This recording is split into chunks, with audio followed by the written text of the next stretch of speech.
বাসমতি আতপ রাইস ওনারা বিরিয়ানিতে ইউজ করছেন।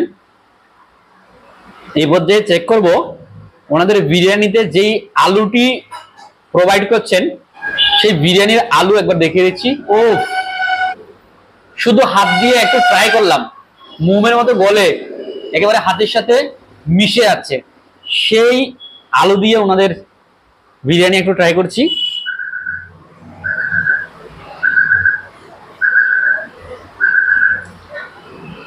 দুর্দান্ত, একেবারে দুর্দান্ত। আমার দিক থেকে 100তে 100, 100তে 100।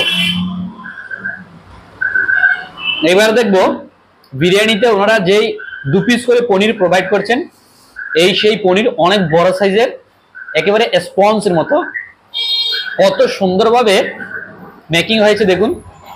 ও পনির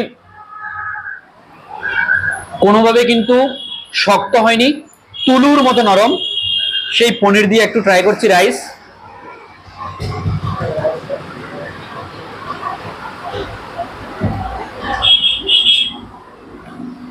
সেই স্বাদ, একেবারে সেই স্বাদ, দুর্দান্ত দুর্দান্ত টেস্ট।